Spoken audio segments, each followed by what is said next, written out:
My name is Leah. I'm 29 years old, and the day I took my sister's phone to a small repair shop on the corner of Market Street, my entire life snapped in half like rotten glass. I had no idea that a simple errand, a tiny favor, would rip open the ugliest betrayal I have ever seen. I walked in thinking I was just getting a cracked screen fixed. I walked out knowing I was living with a snake who had been planning to destroy me for months. When the technician picked up my sister's phone, he pressed the power button the same way anyone would. But when the screen flashed to life, his entire face changed. His eyes widened, his mouth tightened, and his hands began to tremble. He looked at me the way a doctor looks at a patient right before telling them they have hours to live. Then, without saying a word, he locked the front door. He turned the open sign to closed, slid the deadbolt across, and lowered his voice, so only I could hear him. He didn't ask me what was wrong with the phone. He didn't ask how the screen cracked. He leaned in and whispered, "You need to cancel your credit cards and change every lock on your house tonight." I just stared at him, confused, angry, and suddenly cold. My hands were shaking. I think my brain refused to understand him because it was easier to believe I misheard than to accept something was terribly wrong. I asked him what he meant. He didn't answer. He just opened a hidden folder on the phone and turned the screen toward me. The color drained out of my face faster than his. Before I tell you what he showed me, make sure you're subscribed.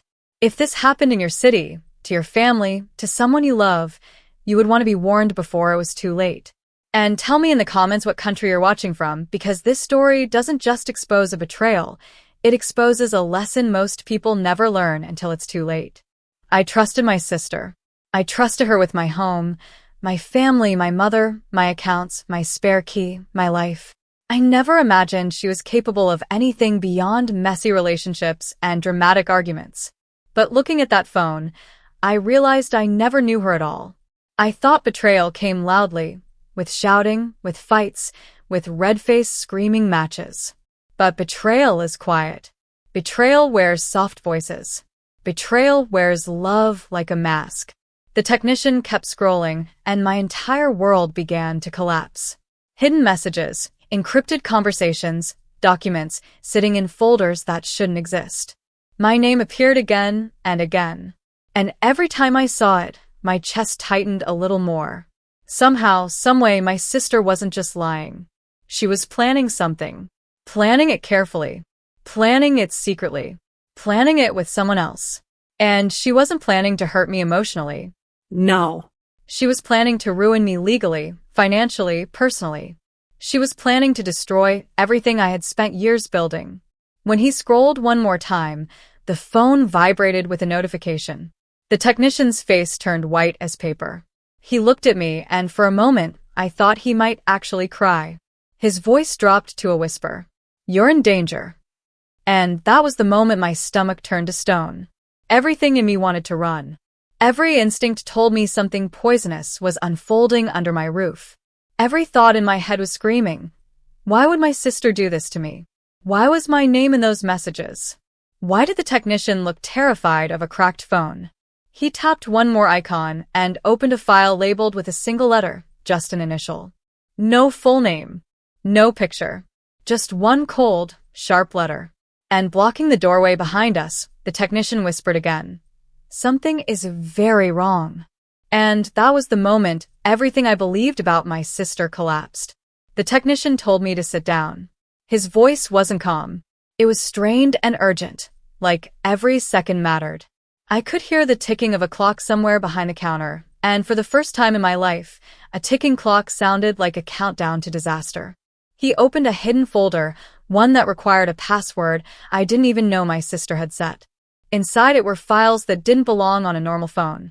Financial spreadsheets, PDF documents, legal forms, photos of my mailbox, pictures of my front door, taken from across the street like surveillance. I felt sick. He clicked on her messages. The screen lit up with thread after thread, not with friends, not with family, but with someone saved only as R. And in those messages, my name appeared everywhere. My accounts. My documents. My signature. Information only my sister had access to. I wanted to scream. I wanted to break the phone. I wanted to run out of that shop, find her, and demand she explain why she was planning to become the single most dangerous person in my life. But I kept reading. And that was worse. She wasn't just talking to this mysterious person. She was sending them my personal information, screenshots of bank accounts, photos of my social security card, copies of my birth certificate. Things no one should ever have. The technician clicked another file. I swear, the air went colder. It was a draft of a guardianship document, naming my sister as the legal controller of my mother. But the signature on the lower right corner wasn't my mother's. And I knew, without a shadow of a doubt, that forged handwriting belonged to my sister. My heart felt like it was being strangled. I couldn't breathe. My vision blurred. My hands were shaking so hard I had to press them against the counter just to stay standing. I whispered, "Why would she do this?" The technician didn't answer. He didn't need to. He scrolled again. There were scheduled messages, planned texts she hadn't sent yet, messages about calling a lawyer, messages about filing a report against me, messages claiming I was unstable, unfit, dangerous. And she planned to send them soon. I felt like someone had driven a knife into my chest and twisted it. I kept thinking, I live with her. I share meals with her. I trusted her with my spare key. I defended her. I protected her. And she was planning to take my life apart piece by piece, quietly, efficiently, legally. She wasn't trying to fight me. She was trying to erase me. The technician deleted nothing. He didn't change anything. He just whispered, "You need to protect yourself. Tonight." He swiped to the last file. And when I saw it, the room spun. It was a life insurance document. On me. My chest went cold. My hands went numb. My stomach turned to water. My name was listed as the insured. My sister was listed as the beneficiary. And the effective date was next month. She hadn't even waited. She didn't even hesitate. She put it all in writing. That was the moment he turned the screen toward me, and everything I believed about my sister collapsed. I walked out of that repair shop feeling like the air around me was poisoned. Every step felt heavy, like the sidewalk was trying to swallow me. I kept replaying the messages in my mind, the forged signatures, the life insurance document with my name on it. I couldn't understand how someone who shared my blood, someone who laughed with me, someone who held my hand at our mother's hospital bed could turn around and plan to erase me like I was a burden she was tired of carrying. But the more I thought about it, the clearer it became. This wasn't something she woke up one morning and decided. This was planned. Quietly. Patiently. Like she'd been waiting for the right moment. And that realization hurt worse than anything else. If a stranger betrayed me, fine. The world is full of terrible people. But when it's family, when it's someone you die to protect, that's a different kind of wound. That one burns the soul. I tried calling her. No answer. I called again. Nothing. She knew. Somewhere in her twisted mind, she probably felt the tremor of exposure. I went home and the house felt different. Every room looked staged. Every item suddenly felt like evidence. I kept thinking, she walked through these rooms planning my destruction. She smiled at me while stabbing me in the back with paperwork and forged signatures. I checked my email, something I never paid much attention to because why would I? But that night, every notification looked like a threat. Every unread message felt like a countdown. And then I saw it, a digital trail of changes she had already made. My full name attached to documents I never signed. Banking updates. Password resets that I never requested. Applications opened in my name. She wasn't planning a betrayal. She was already in the middle of it. I felt anger claw its way up my throat. Not sadness. Not fear. Anger. The kind that shakes your bones and makes your pulse throb in your ears. I wanted to confront her, scream at her, ask her how she could be so cold, so calculated, so evil. But if I lost control, she would win. Because evil people don't need weapons. They just need you to react without thinking. So I sat down. I breathed. I opened every app, every email, every file, and I traced her footsteps like a hunter tracking prey. She was sloppy in places, little mistakes, little cracks. Files saved to the wrong folder. Screenshots with timestamps. Password recovery messages. And every single breadcrumb led back to one truth. She wasn't acting alone. There was someone guiding her. Someone smarter than she was. Someone telling her exactly how to ruin my life without ever touching me. And that terrifies me more than anything. Because a stupid enemy hurts your feelings. A smart enemy takes your future. I dug deeper. I opened a folder she mislabeled with something harmless. And buried inside was a series of documents connecting all her communication with a financial planner I had never heard of. Contracts, emails, spreadsheets, and one line that made my skin crawl. She won't know until it's too late. She. Me. I was the she. I was the target. I felt my pulse hammering in my neck. I whispered to myself, why? What did I do to deserve this? And that question burrowed into my spine like ice. Betrayal makes you question your own worth. It makes you think maybe you deserved it. Maybe you should have seen it coming. Maybe you were stupid for trusting. Let me ask you something. Have you ever trusted someone, only to realize they were smiling while they planned to destroy you? If you haven't, pray you never feel that. It doesn't hurt like a punch or a slap. It hurts like poison slowly eating you from the inside. If you're not subscribed yet, ask yourself, would you have seen it coming? Because I didn't. And if you still won't subscribe, tell me in the comments why. I'm curious. I want to know how many people think they could outsmart a snake hiding in their own family. That night, I started copying everything. Screenshots, files, documents, messages. I didn't delete anything. I didn't warn her. I didn't block her. I just collected the truth. Because if someone is willing to ruin you quietly, the only way to fight back is to stay silent until the trap closes around them. But the scariest part? The documents weren't about her. They were about me. She wanted my life. She wanted my accounts. She wanted control of our mother. She wanted the house. She wanted every piece of stability I fought to build while she tore her own life apart with bad decisions and self-pity. And in that moment, I understood her plan. If she could legally label me unstable, irresponsible, or dangerous, she could position herself as the hero, the savior, the caretaker. And I would be the problem the world believed needed to be removed.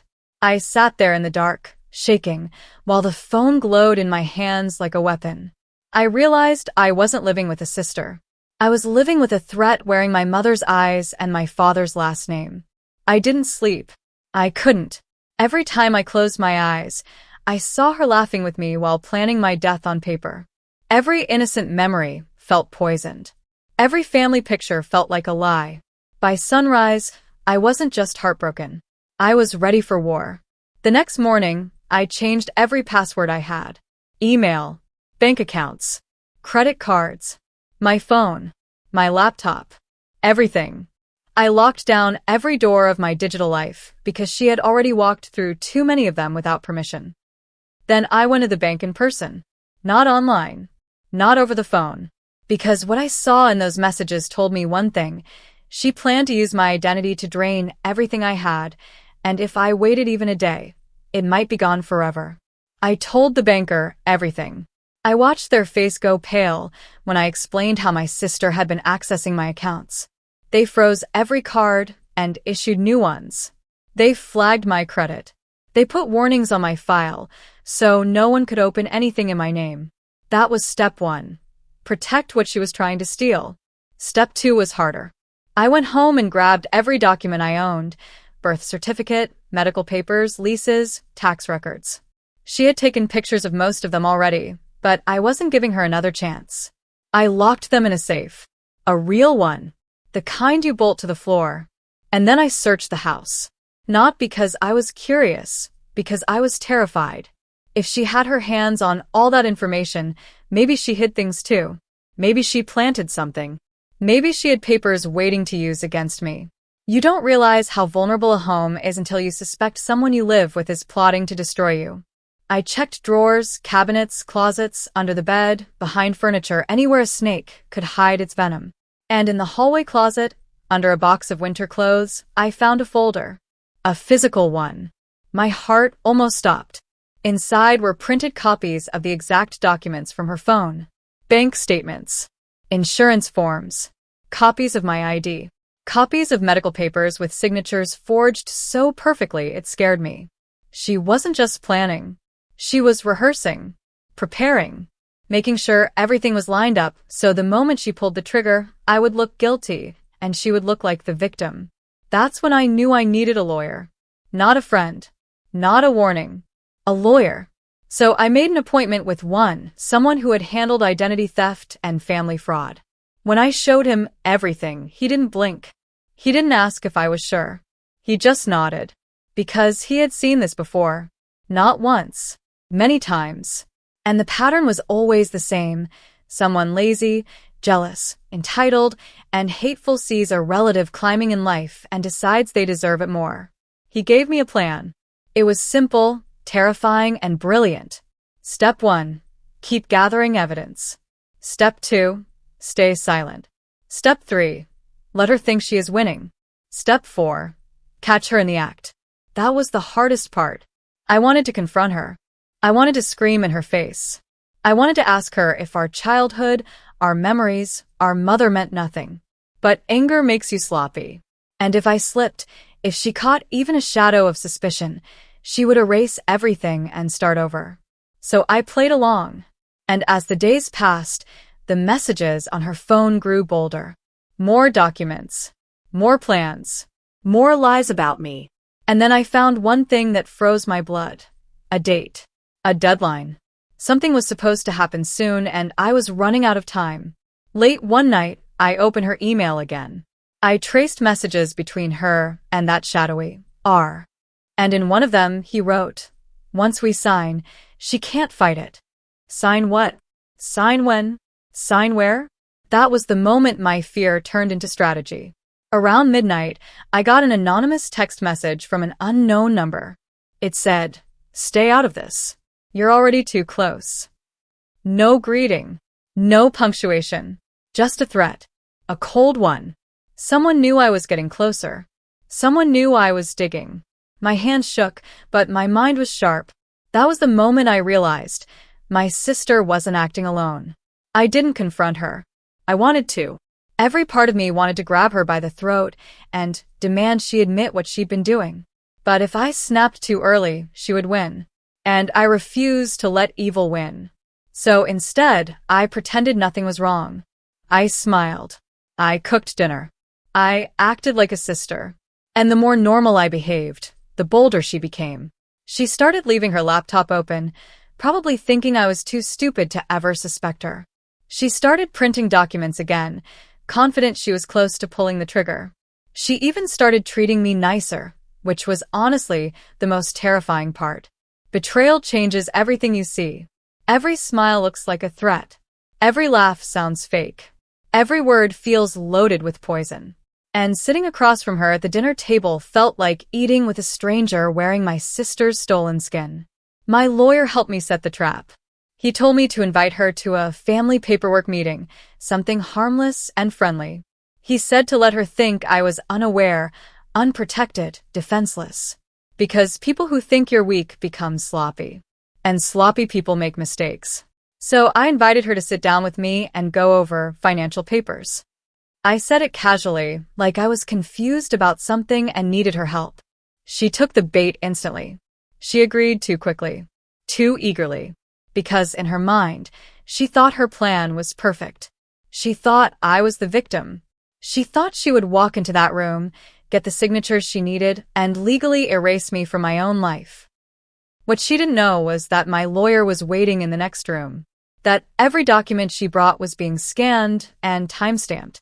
That every word she said was being recorded on a hidden device inside a picture frame. She didn't know the room had cameras. She didn't know the microphone was protected. She didn't know the truth was already secured.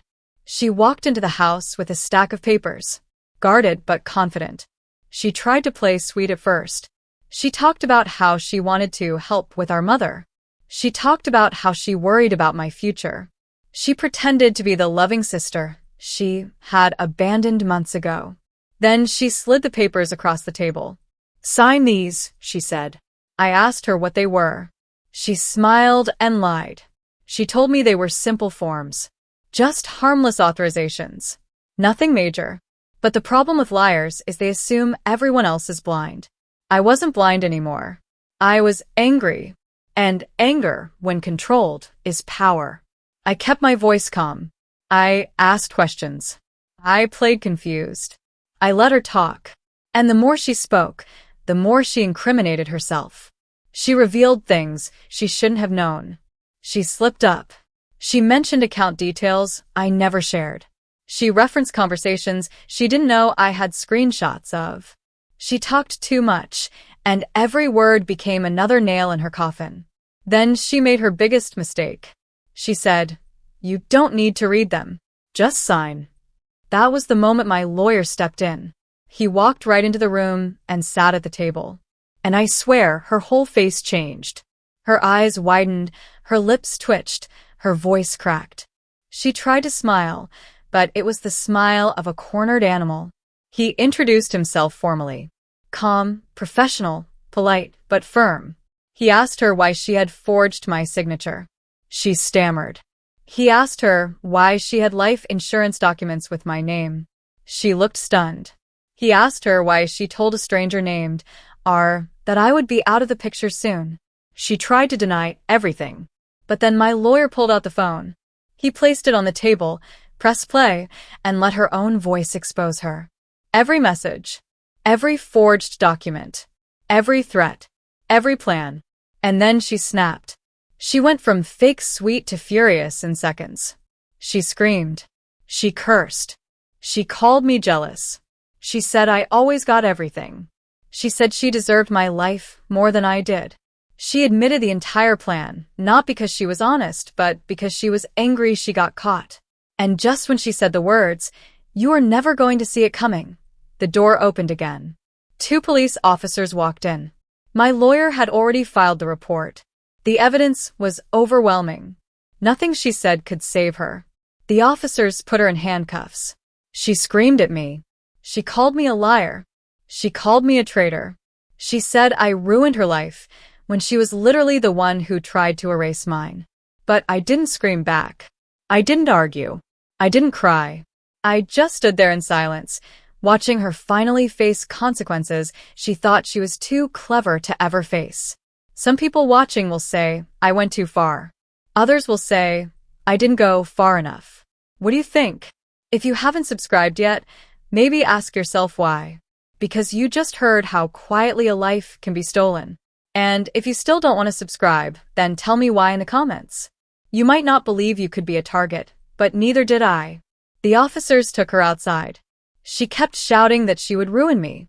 She kept promising revenge. But the difference between her and me was simple. I had the truth, and the truth always survives. And just when calm seemed to return, there was a knock on the door. It was the mysterious partner, the one from the files, the one named only with a single letter. He walked in like everything was normal, like nothing had happened. He had no idea she'd been arrested. He looked around and asked her where the paperwork was. My lawyer stepped forward. The man froze. His face drained of color. That's when he realized he wasn't in control anymore. He tried to leave, but the officers were already calling for backup. Within minutes, he was in handcuffs too. Watching him being taken away felt like breathing for the first time in months. And that was only the beginning. Court felt surreal. Fake smiles, real evil. Lawyers speaking in calm voices while my sister sat there staring at me like I ruined her life. She still couldn't understand one simple truth. You cannot ruin someone's life if they didn't try to ruin yours first. Every piece of evidence was shown. Every document. Every forged signature. Every threat. Every message. The recordings. The screenshots. The insurance documents. The photos of my home. The timestamps. The financial transfers. All of it. My sister tried to deny everything. She said she was framed. She said the phone was hacked. She said the signatures were mine. But the judge wasn't stupid. And when he asked why she had a printed folder of forged documents hidden in the house, she had no answer. The court ruled in my favor. Every fraud attempt became an official criminal charge. Every signature she faked became evidence. Every lie became another reason she lost. The judge banned her from accessing my accounts, my home, or my mother's medical decisions. Her partner was charged too: conspiracy, financial fraud, identity theft. The two of them thought they could play with my life like it was a game. But they forgot something important. The truth is a weapon too. When the hearing ended, she turned and looked at me with eyes full of hate. Not regret, not apology, just hate. Because people like her never believe they're wrong. They just believe they didn't get away with it. And that hurt more than anything. Not because I missed her, not because I wanted her back, but because I realized she never loved me the way I loved her. To her, I was a resource. I was a shortcut. I was a life she wanted without earning it. We walked out of the courtroom, and for the first time in months, I felt safe. I felt free. I felt like I could breathe without looking over my shoulder. But here's the thing no one talks about. Justice doesn't feel like victory. It feels like grieving the ghost of someone who's still alive. Family doesn't always break you with violence. Sometimes they break you with paperwork. And I learned something important. We protect ourselves by paying attention to the things we don't want to see. The signs were there. The lies. The secrecy. The sudden sweetness. But when you love someone, you ignore the alarms because the truth hurts more than the lie. If you've ever been betrayed by someone close, tell your story in the comments. Someone watching might need to hear it. And subscribe because the next story I share might save someone from losing everything. I didn't just survive my sister. I beat her. With her own evidence. With her own words. With the truth she thought she'd buried. And I hope she remembers, every single day, that the person she tried to erase is still here. Still alive. Still stronger than she ever believed.